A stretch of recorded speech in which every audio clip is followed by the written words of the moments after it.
눈을 뜨게 된 그 사람은 내가 바로 그 사람이요 하고 말하였다. 아멘.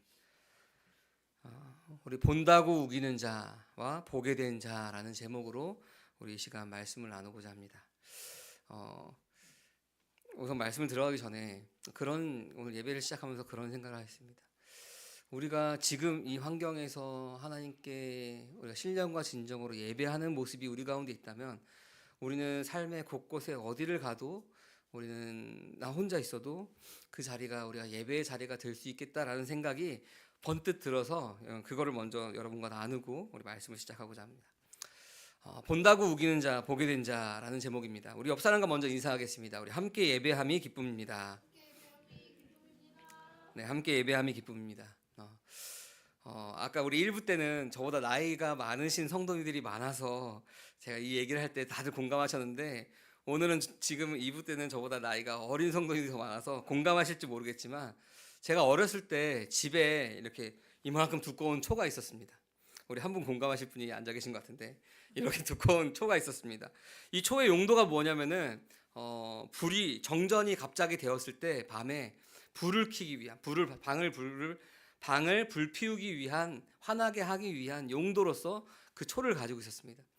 혹시 우리 30대 집사님들 초가 있었나요? 네, 한 분 공감하실 거라 그랬죠.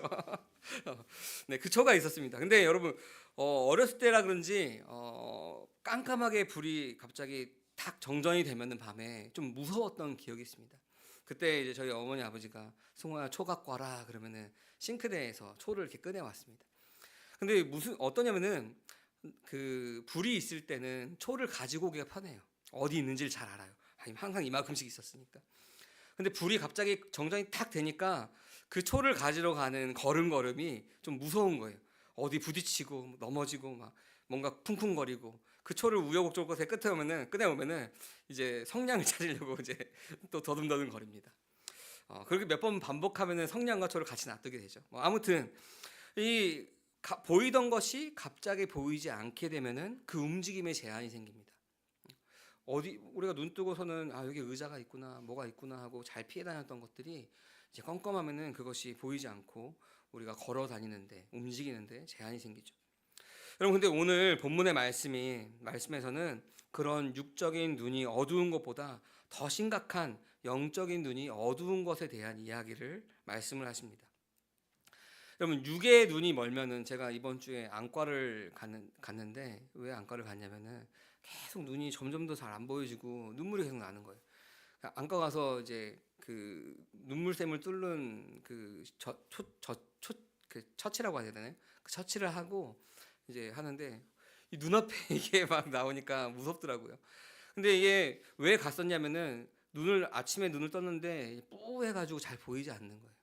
그러니까 좀 겁이 나더라고요. 막 메신지 핸드폰도 잘 안 보이고 지금 내가 눈이 언제 이게 안개가 거칠까도 걱정이 되고 이렇게 되면은 내가 사역하는데 어떤 어려움이 있을까도 걱정이 되더라고요. N의 성격이어서 막 그런 것들 많이 걱정하는데 여러분 우리가 눈이 먼 것을 알면은 뭐 병원을 찾아가든 그 사실을 알 수가 있죠. 내가 눈이 멀었구나, 내가 눈이 안 보이구나.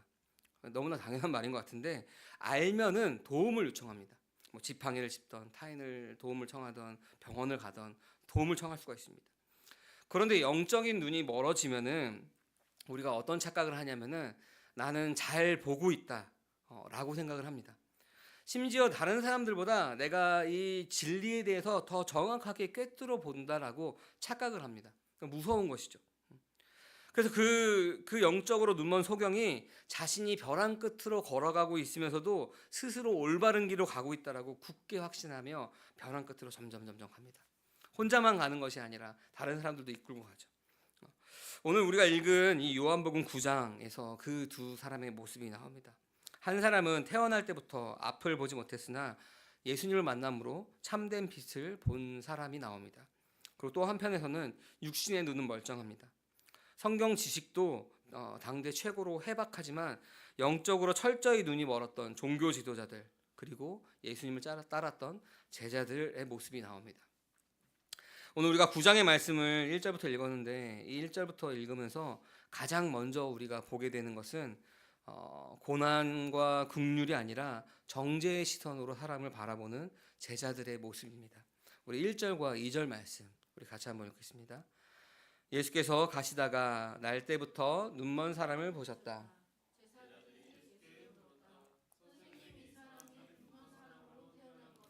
누구의 죄 때문입니까? 이 사람의 죄입니까? 부모의 죄입니까? 아멘.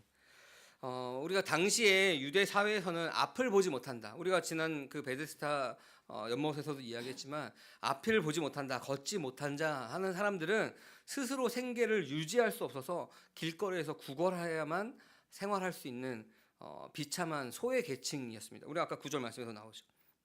그런데 예수님의 제자들은 육적인 눈을 떴다라고 생각을 하지만 그 고통의 현장 가운데 예수님께 이 사람의 죄를 묻습니다. 눈먼 사람으로 태어난 것이 누구의 죄 때문입니까? 라고 묻죠. 이 사람의 죄입니까? 아니면 부모의 죄입니까? 이 질문을 왜 하냐면은 당시의 유대 랍비들이 무슨 토론을 했었냐면은 뱃속에 있는 태아를 두고 이 태아도 죄를 지을 수 있는지, 혹은 부모의 죄가 유전되어서 천벌을 받는 것이 아닌지에 대한 논쟁이 있었습니다. 그러니까 무엇인가 이들이 병이 있거나 뭐 나병이든 눈이 멀었던 걷지 못하는 사람이건 죄가 있으면은 병이 있으면은 죄 때문이라고 생각했는데 그 죄가 날 때부터면은 뱃속에 있을 때 죄인가 부모의 죄인가 뭐 그런 것으로 논쟁을 했기 때문에 이 제자들 역시 율법적인 관습에 갇혀서 이 고난받는 사람이 왜 그런지 그 원인을 무엇인가를 찾고 있는 것입니다. 여러분 이렇게 생각하니까 좀 다른 사람들의 이야기 같지만 제자들뿐만이 아니라 우리에게도 그런 모습이 있다는 겁니다.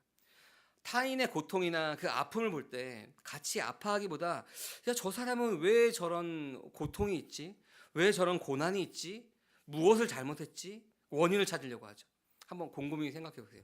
여러분도 아마 그렇게 생각했던 적이 분명히 있을 것입니다. 뭔가 잘못해서 그럴 거야. 뭔가 다른 일들을 해서 그럴 거야. 뭐 우리가 흔히 하는 얘기들이죠. 너 주일 성수 안 하니까 그런 거야. 혹은 네 맘대로 살아서 그래. 뭐 등등 우리가 다 제가 뭐 입에 담기 좀 어렵지만 등등 여러 가지 말들로 우리가 저 사람이 고난받고 있는 그 원인을 찾으려고 합니다. 여러분 근데 왜 사람들은 계속 자꾸 원인을 찾으려고 할까요? 왜 원인을 찾으려고 할까? 정말 그 원인이 죄 때문이어서인가? 물론 우리가 그 아담과 하와가 선악을 알게 한 나무의 실과를 따먹음으로 죄가 들어와서 죄의 결과로 우리가 죽어가는 것이고 죄의 결과로 고통받는 것입니다. 근데 원죄를 이야기하는 것이 아니라 이 사람들은 지금 어떤 사람의 무슨 죄 때문인가를 이야기하고 우리도 다른 사람을 판단할 때 무슨 죄 때문인지를 이야기하는 거죠. 왜냐면은 여러분 원인이 있고 결과가 있어야 불안하지 않는 거예요. 원인이 무엇인지 분명하게 우리가 알아야 불안하지 않아요. 그래서 자꾸 원인을 찾으려고 하는 거예요. 인과응보라고 하죠. 원인이 있고 결과가 있는 것입니다. 욥의 세 친구들 보세요. 어떻게 했죠? 욥이 당대 의인이었고 하나님 앞에 지은 죄가 없지만 세 친구들은 계속해서 이야기하죠. 네가 지은 죄가 있어서 그런 거야. 너가 뭔가 하나님 앞에 잘못해서 그런 것이 하고 계속 원인을 찾으려고 합니다. 왜냐면은 그 원인을 찾아야 내가 불안하지 않는 것입니다. 결과를 예측할 수 있기 때문에. 그래서 뭐라고 얘기하냐면은 저 사람은 죄를 지어서 벌 받는 거야. 그래서 나는 죄를 짓지 않았으니 안전해. 라고 얄팍하지만 스스로 위안을 그 가운데서 얻는 것입니다. 여러분 우리가 이러한 모습이 우리 가운데 있다면은 우리는 하나님을 그 나의 인과응보라고 하는 그 틀 안에 가두어 버리는 겁니다. 그러면 그 틀 안에 하나님을 가두어 버리면 타인에게도 그렇지만 스스로에게도 그 고난의 잣대를 들이밀죠. 내가 이렇게 해서 하나님께서 나에게 벌 주시는 거 아닌가? 내가 이렇게 해서 하나님께서 나를 멀리하시는 것이 아닌가? 내가 혹시 이렇게 하면 하나님께서 노하실 거야. 그럼 내가 이렇게 하지 말아야지. 여러분 그 모습은 두려움 때문에 하나님을 믿는 거죠. 벌받지 않기 위해서 하나님을 믿는 것입니다. 여러분 벌받지 않기 위해서 하나님을 믿는 것인가요? 아니죠. 여러분 이런 모습들이 눈먼 자의 모습입니다. 본다고 우기는 사람들의 모습입니다. 율법의 잣대로만 해석하고자 하는 그 어리석음이 그 안에 있는 것입니다. 그러나 주님은 그렇지 않았습니다. 3절 말씀에서 이렇게 말씀하십니다. 우리 같이 한번 읽어볼까요? 예수께서 대답하셨다. 이 사람이 죄를 지은 것도 아니요 그의 부모가 죄를 지은 것도 아니다. 하나님께서 하시는 일들을 그에게서 드러내시려는 것이다. 아멘. 제자들은 죄의 결과로 고난받고 있다라고, 저 병이 있다라고 생각했습니다. 그러나 예수님 뭐라 그러죠? 죄를 지은 것이 아니다. 부모가 죄를 지은 것도 아니다.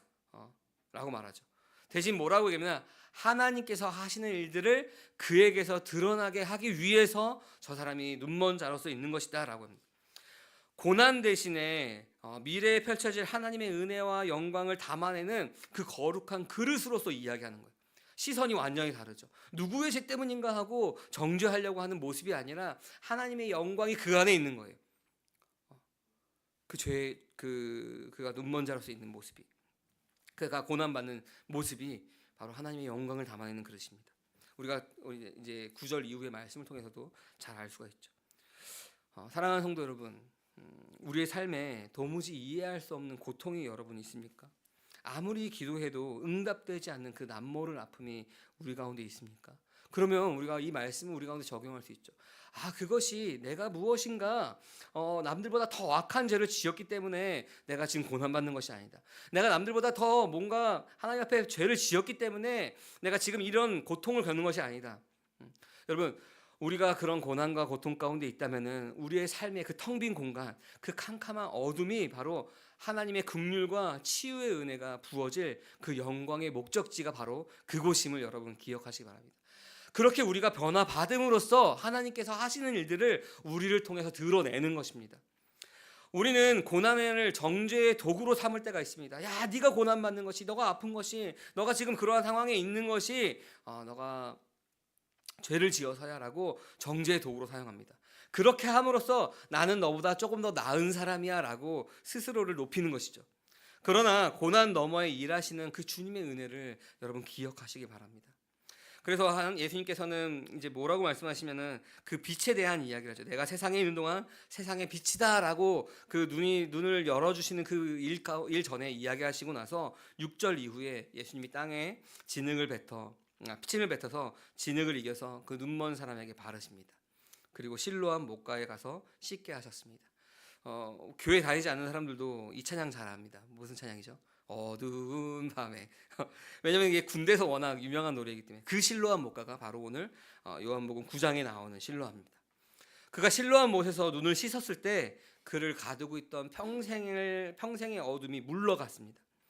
여러분, 우리가 이사야서 말씀에도 그렇고 구약의 선지자들이 눈먼 자가 눈을 뜨게 되며 저는 자가 걷게 되며 죽은 자가 살아나고 뭐 이런 이야기들을 메시아가 오실 때 보게 될 일들에 대해서, 표적에 대해서 이야기하죠. 그러면 구약의 성경을 잘 알고 있던 이 바리새인들, 이 유대인들은 이 눈먼 자가 눈을 뜨고 걷지 못하는 자가, 우리 베레스 연못에서 그렇죠, 걷지 못하는 자가 걷게 되고 하는 모습을 보고 누구를 봐야 되죠? 이 예수님이 우리가 기다리던 메시아구나 알아야 되죠. 그래서 이 눈먼 자가 눈을 떴을 때 온 동네가 잔치를 벌여야죠. 야, 우리가 기다렸던 그 메시아가 오셨다. 근데 그 잔치를 벌여도 모자랄 판에 이 바리새인들은 분노합니다. 왜냐면은 14절에 보면은 이 날이 안식일이기 때문에 그렇습니다. 안식일이기 때문에. 우리 베데스다 연못에서도 안식일이었죠. 근데 오늘도 안식일이에요. 참 제가 제자였으면 주님 제발 안식일이 아닌 다른 날 고치면 안 돼요. 제가 막 그랬을 텐데 저도 믿음이 연약하니까 그러죠. 근데 굳이 예수님은 안식일 날 이 병을 고치면서 계속 이 바리새인들과 논쟁을 합니다. 왜냐하면 안식일에는 병을 고치면 안 되고 안식일에는 일을 하면 안 됩니다. 그래서 지난주에도 그런 얘기를 했죠.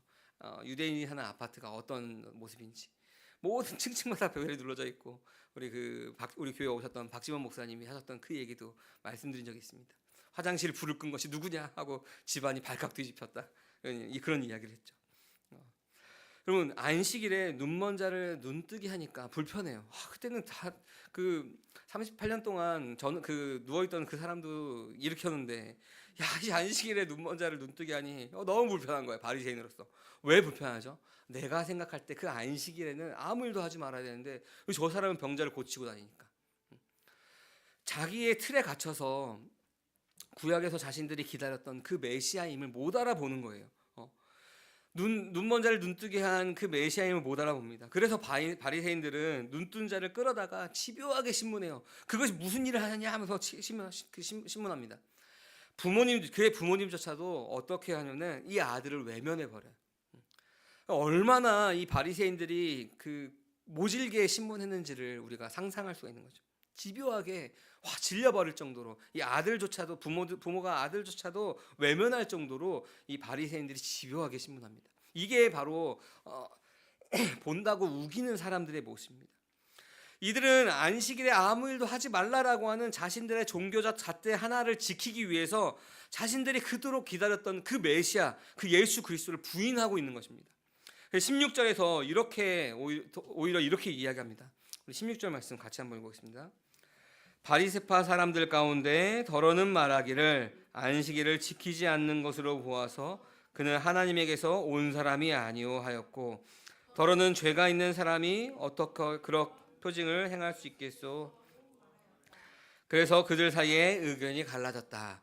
물론 예수님이 죄가 있으면 어떻게 저런 표징을 행할 수 있겠냐라고 예수님을 옹호하는 세력도 있었지만, 이들의 대부분은 안식일을 지키지 않는 것으로 보아서 당신은 하나님에게서 온 사람이 아니요라고 판단하는 겁니다. 안식일을 지키지 않았으니. 근데 그 안식일을 지키는 규정은 누가 만든 거죠? 안식일을 거룩하게 지켜라라고 하는 그 하나님의 말씀을 자신들이 이렇게 하는 것이 지키는 것이야 하는 그 율법 조항들을 만들어서 자신들이 그것을 지켰죠. 그것을 어기니 하나님에게서 온 사람이 아니다라고 단정됩니다. 그리고 24절의 말씀을 보면은 예수님을 향하여서 우리가 알기로는 그 사람은 죄인이다라고 오히려 단정짓습니다. 하나님의 아들이신데 하나님께서 온 사람이 아니오라고 이야기하고 죄인이다라고 단정짓습니다. 무엇이 기준이죠? 바리새인들의 율법이 기준인 것입니다. 여러분, 그들은 성경의 전문가였습니다. 스스로 율법을 잘 지키는 사람들이었습니다. 누구보다 영적인 눈이 밝다고 자부하던 사람들이 바로 그 사람들이었습니다. 그러나 자신이 세워놓는 그 교리와 전통, 즉 자기가 옳다라고 하는 그 자기의의 안경을 두껍게 끼고 있어가지고 정작 성경이 그토록 증언하고 있던 그 메시아 구원자의 신 그 예수님을 알아보지 못하는 것이 그들의 모습이었습니다. 34절에서 오히려 네가 완전히 죄 가운데 태어났으면서도 우리를 가르치려 하느냐 하면서 모욕하며 회당에서 쫓아버립니다. 여러분, 우리의 모습은 어떻습니까? 우리는 바리새인들을 보면서 손가락질하기 쉽습니다. 야, 어떻게 그 예수님을 못 알아볼까? 예수님을 기다렸던 그 메시아를 기다리면서 살았던 그 세월 동안 그 성경을 잘 알고 있으면서도 어떻게 예수님을 못 알아볼까? 그런데 여러분, 우리도 크게 다르지 않습니다. 우리가 교회 생활하는 것들이 신앙의 연수가 길어지고 직분을 받고 성경 공부를 많이 하면 할수록 우리는 십자가의 은혜보다 남의 신앙생활을 평가하는 그 잣대만이 날카로워집니다. 나는 다 안다, 나는 잘 믿고 있다라고 생각하는 그 영적인 교만으로 본다라고 우기고 있기 때문에 그렇습니다. 여러분, 우리가 말씀을 통해서 하나님의 사랑을 깊이 경험하면 경험할수록 하나님을 떠난 나의 비참함이 처절하게 드러나죠. 사도 바울이 무슨 얘기하는지 여러분 기억나시죠? 죄가 더한 곳에 은혜가 더하다. 여러분, 죄를 더 지은 사람이 은혜를 더 많이 받았다라는 말이 아니다라는 것을 이제 우리 교회 성도님들 잘 알고 있죠. 우리는 더 깊어질 죄가 없어요. 왜죠? 우리는 태어나면서 이미 죄인으로 태어났기 때문에 그렇습니다. 하나님을 떠난 상태이기 때문에 우리가 생각할 때 죄의 기준으로 더 많은 죄를 짓는 것이 우리는 이미 철저한 죄인으로 태어났습니다. 그러니 그것을 더 많은 죄를 지을 그것이 없는 것이죠. 우리는 더 많은 죄를 짓는 것이 아니라 우리가 죄인임을 더 깊이 깨달으냐 안 깨달으냐의 문제입니다.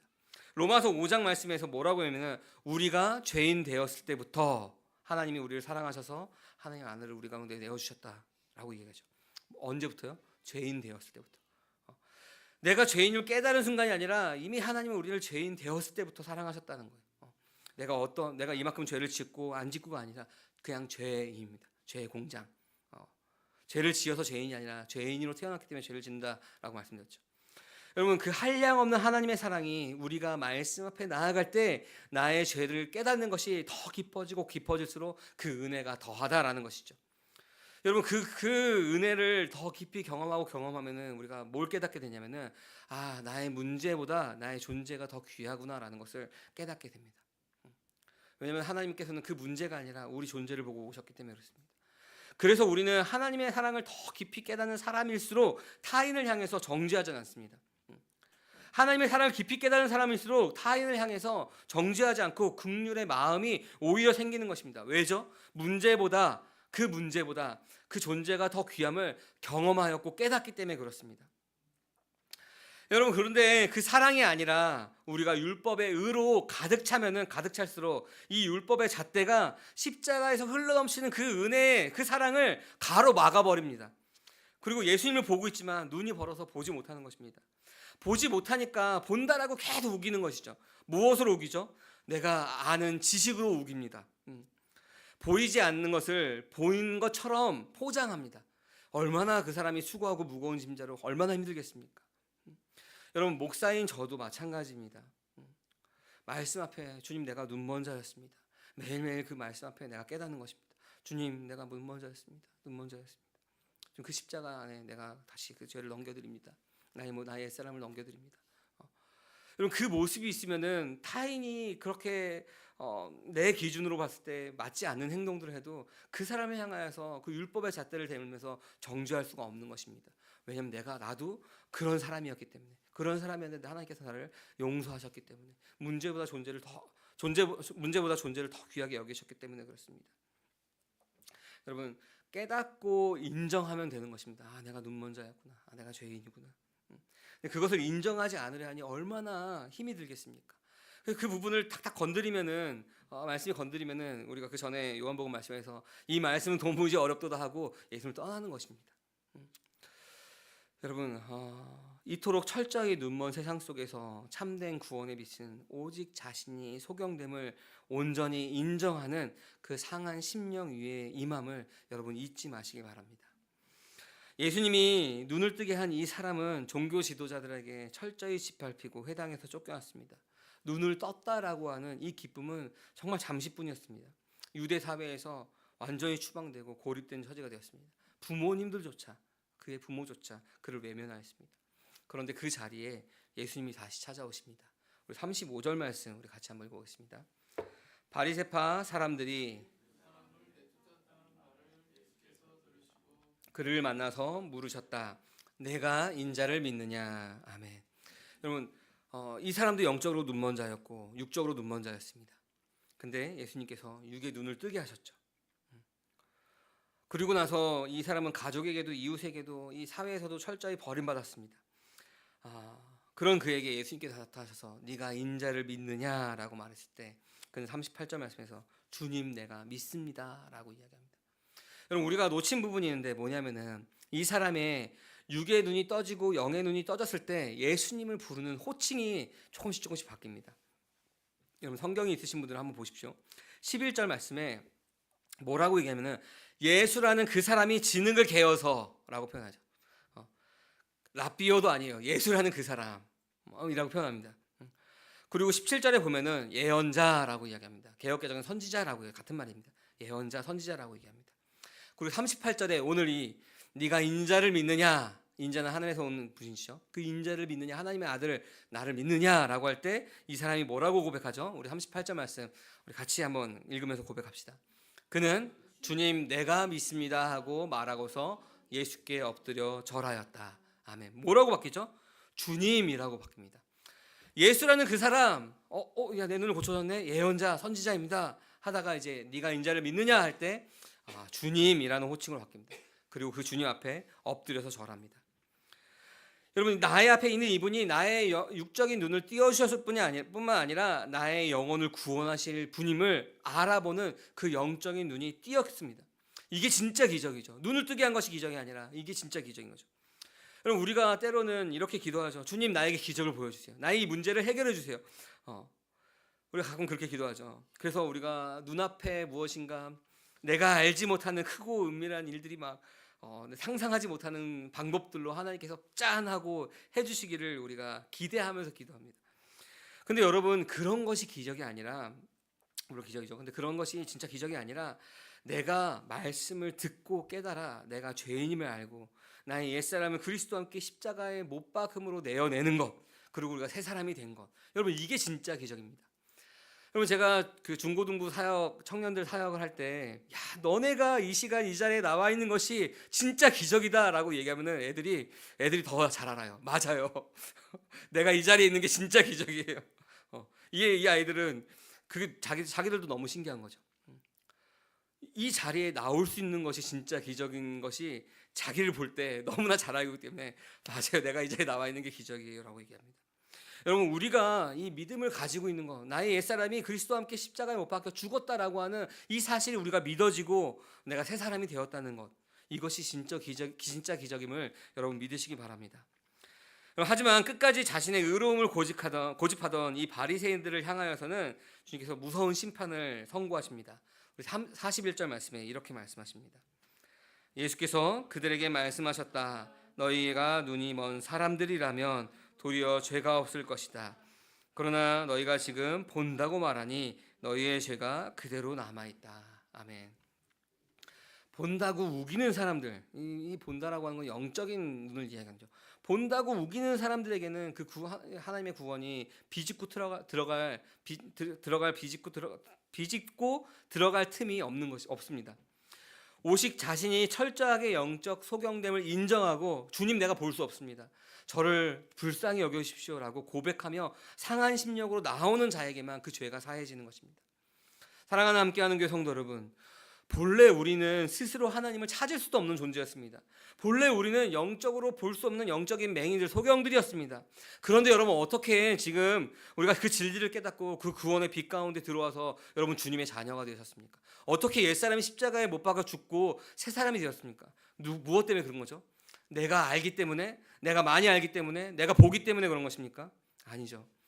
여러분, 우리가 그 빛 가운데로 들어올 수 있는 것, 내가 나의 옛사람이 죽고 새 사람이 된 것은 세상에 비치신 예수님 그리스도께서, 우리 구주께서 우리 영적인 소경들을 살리시기 위해서 친히 가장 깊고 철저한 그 흑암 가운데 들어가셨기 때문입니다. 여러분, 우리가 이제 앞으로 요한복음 말씀을 나누면서 또 나누겠지만, 주님이 십자가를 지실 때 정오의 해조차, 이 표현 들어보셨을 거예요. 정오의 해조차 빛을 잃고 온 땅이 어둠 가운데 임했다라는 표현이 나옵니다.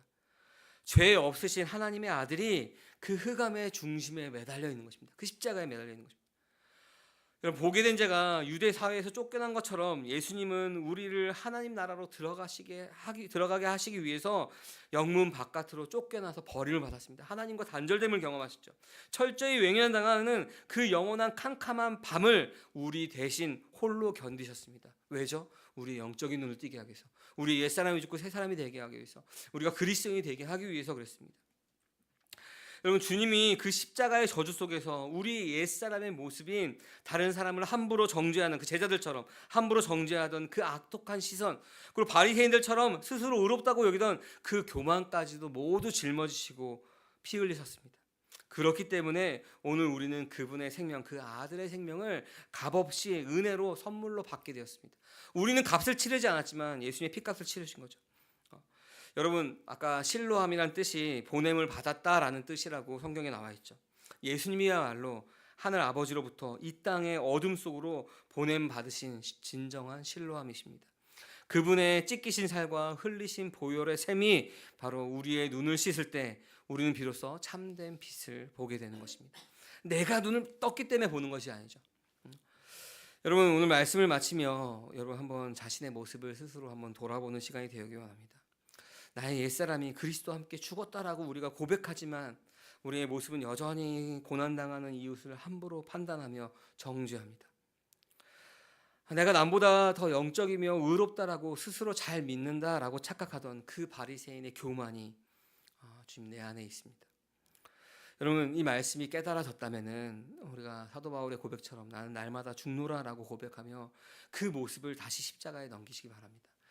여러분, 우리가 이거 잘못 생각하면은 사단이 우리 가운데 참소하는 그 유혹에 넘어갈 수 있습니다. 야, 봐라, 너 너의 옛사람이 그리스도와 함께 죽었다라고 하는 그 고백, 그거 가짜였네. 아니죠. 여러분, 이미 우리가 로마서 6장 11절에서도 과거형으로 끝났죠. 우리가 믿음으로 이미 우리 옛사람은 죽었습니다. 그러나 우리가 이 땅 가운데 살아가면서 성화되어 가는 과정 가운데 그 모습들, 우리가 그루터기에서 나는 그 열매들이 보일 때마다, 나타날 때마다 그것을 우리가 십자가에 넘겨드리는 겁니다.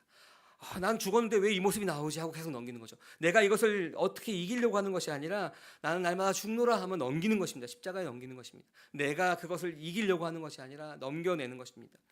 여러분, 그래서 우리가 이번 한 주간 혹은 우리의 삶 가운데 우리가 저 고난이 무엇이지 하면서 원인을 따져 묻는 그 정죄의 시선이 아니라 그 예수님처럼 우리에게 다가오신 것처럼 먼저 긍휼의 손길을 여러분 한번 내밀어 보시기 바랍니다. 그렇게 믿음으로 내밀 때 그것이 나에게도 경험이 되는 것이고 그 사랑이 그 사람에게도 흘러가는 것입니다. 그리고 여러분, 그것을 할 때 주님께 이렇게 고백하면서 나의 힘이 아니라 주님의 도우심을 한번 구해 보시기 바랍니다. 주님, 제 힘으로는 이 진리를 한 뼘도 볼 수 없는 자입니다. 주님, 제 안에는 의로움이라고는, 선한 것이라고는 단 하나도 없습니다. 그러나 오직 날 위해 흑암에 갇히셨던 그 예수 그리스도의 십자가 은혜만이 저를 살게 하셨습니다. 제 영적인 눈을 활짝 열어주셔서 날 사랑하시는 그 주님의 사랑을 우리가 더 깊이 경험하게 하소서.